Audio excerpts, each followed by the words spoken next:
Salut à tous et bienvenue dans cette nouvelle vidéo de recettes de cuisine.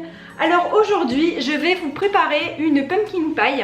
Alors c'est une recette que j'ai sur un petit carnet qui date d'il y a longtemps, d'il y a quelques années. Et voilà, donc ma recette elle est ici.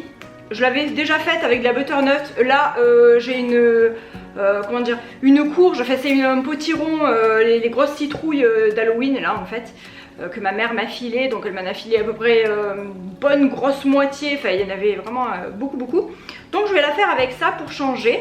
Alors donc pour ma recette il va falloir une pâte brisée. Donc déjà moi je vais faire ma pâte brisée, c'est celle que je fais d'habitude. Vous l'avez déjà vue sur cette chaîne mais je vous la remettrai, enfin, je vais la refaire de toute manière. Et puis je vous remettrai de toute manière tous les ingrédients dans la barre d'infos. Alors il va me falloir 3 gros œufs, 150 g de sucre.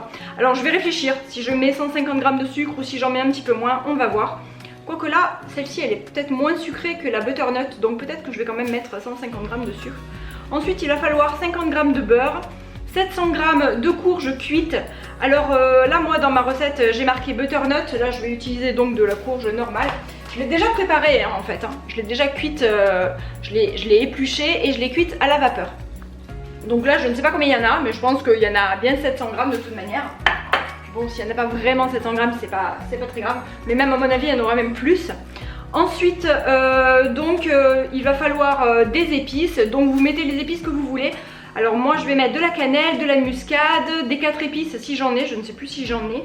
Voilà, ce genre d'épices un petit peu chaudes que l'on met l'hiver dans les pains d'épices ou fait les épices de Noël en fait. C'est super bon. Et voilà, et puis c'est tout. Donc là déjà je vais commencer par faire la pâte brisée. Allez c'est parti. Alors pour ma pâte brisée, moi c'est très simple. Je prends de la farine, je prends du beurre et c'est tout. Donc farine, beurre, de l'eau et un petit peu de sel, une pointe de sel. Et au Thermomix franchement c'est tellement vite fait que ça sert à rien d'acheter des pâtes toutes faites. Alors déjà je vais mettre ma farine, alors je vais en mettre, en général j'en mets 250 ou 240. Je vais en mettre 240 comme ça fait un compte rond. Ah, j'en ai mis de partout, mais c'est pas grave. Hein. Moi j'ai un dicton, quand on en met de partout quand on cuisine, c'est que ça va être bon. Voilà. C'est mon petit dicton depuis que je suis ado. Allez c'est parti. Donc alors, voilà, 240 ça fait à peu près ça. Ensuite je vais mettre 100 g de beurre. Donc je vais mettre 100 g de beurre et un petit gobelet, donc ça fait un gobelet, ça fait 100 ml du Thermomix. Donc les 100 g de beurre. Voilà, 99, ça ira. Ensuite je rajoute un gobelet d'eau. Alors c'est de l'eau tiède, entre tiède et chaude, parce que de toute manière le beurre il est froid, donc ça équilibre. Et puis maintenant je vais mettre une pincée de sel.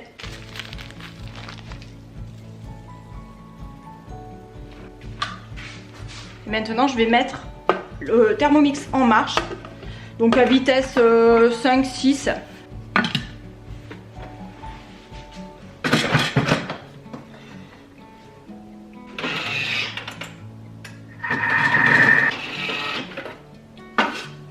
Donc voilà, maintenant je vais la sortir et je vais former ma petite boule et la mettre dans un plat à tarte.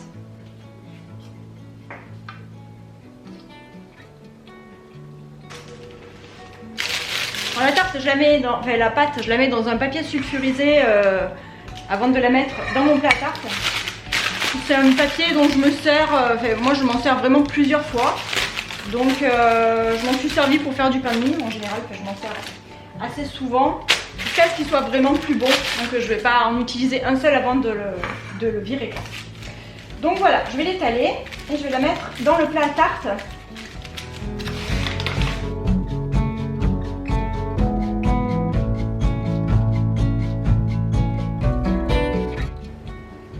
Alors moi je fais la pâte brisée assez épaisse parce que c'est quelque chose que j'aime beaucoup. J'aime bien quand ça fait un petit côté rustique, un petit côté bonne maman.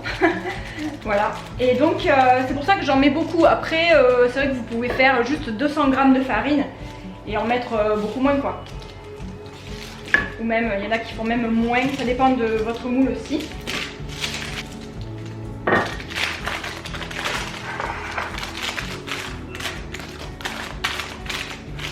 si ça dépasse des bords, c'est pas grave non plus. Ça fait un petit côté rustique encore. Je suis en train d'égoutter un petit peu mon potiron qui est cuit. Voilà, j'ai pesé 700 g de potiron. Maintenant, je vais bien écraser.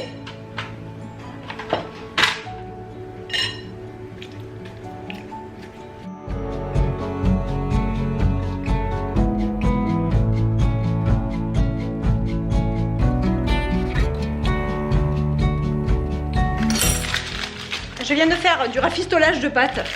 C'est-à-dire que je découpais quand ça dépassait trop, puis j'ai mis un peu ailleurs pour équilibrer un peu. Ensuite, je vais piquer et je vais enfourner pour une dizaine de minutes pour commencer à pré-cuire la pâte.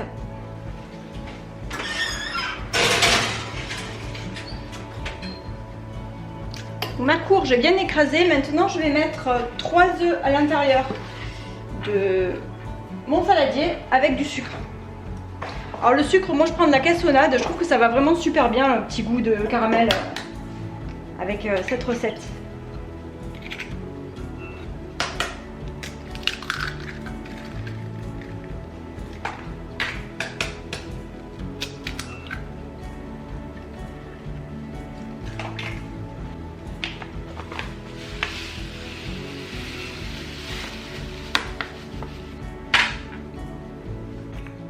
Là, je vais rajouter mes épices.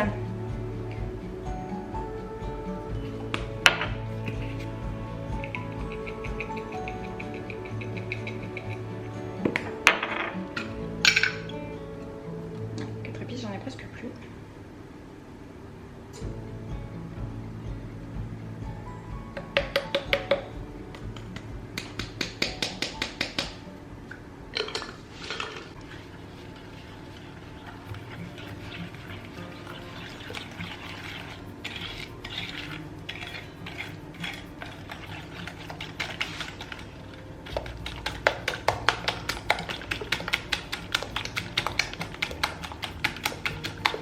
Ensuite, je vais mélanger tout ça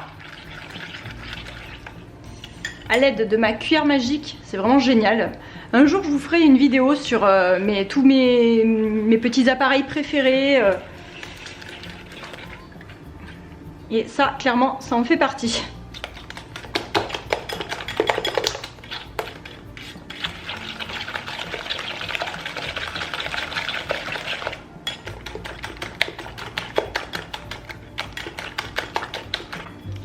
Moi je force un petit peu sur les épices hein, parce que j'adore ça.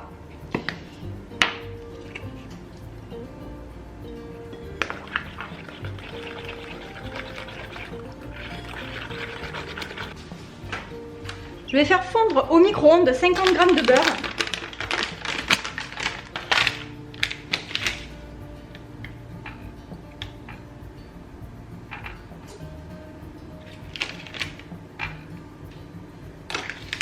Alors, je vais passer ça au micro-ondes.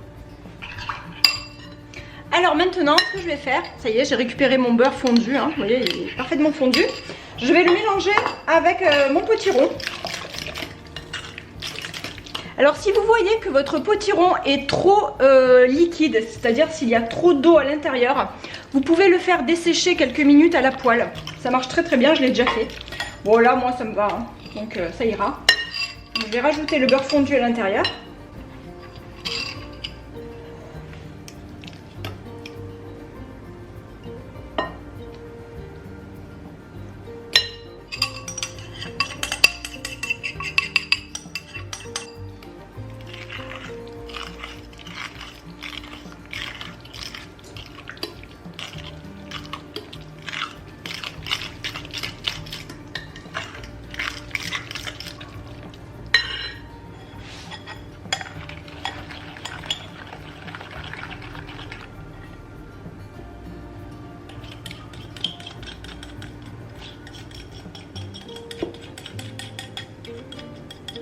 On va mettre la suite.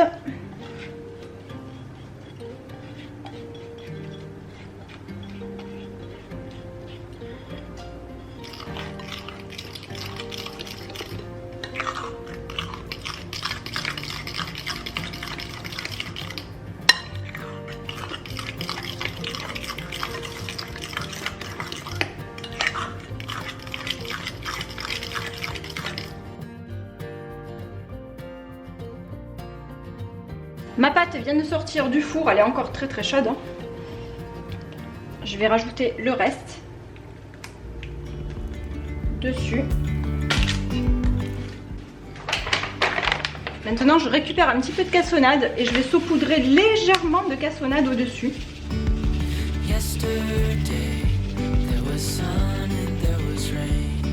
Mais vraiment très léger. Hein.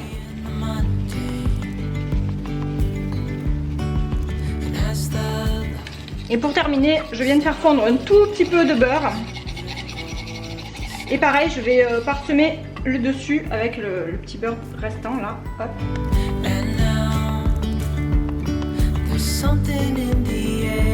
Et voilà, maintenant je vais enfourner pour 45 minutes à peu près.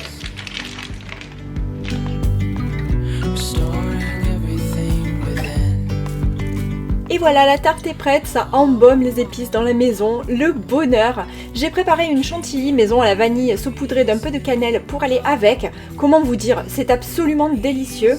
J'espère que ma vidéo vous a plu, si c'est le cas, n'hésitez pas à me laisser un petit pouce en l'air, ça me fait super plaisir. Et bienvenue aux nouveaux abonnés, moi je vous fais des gros bisous et je vous dis à bientôt pour la prochaine vidéo.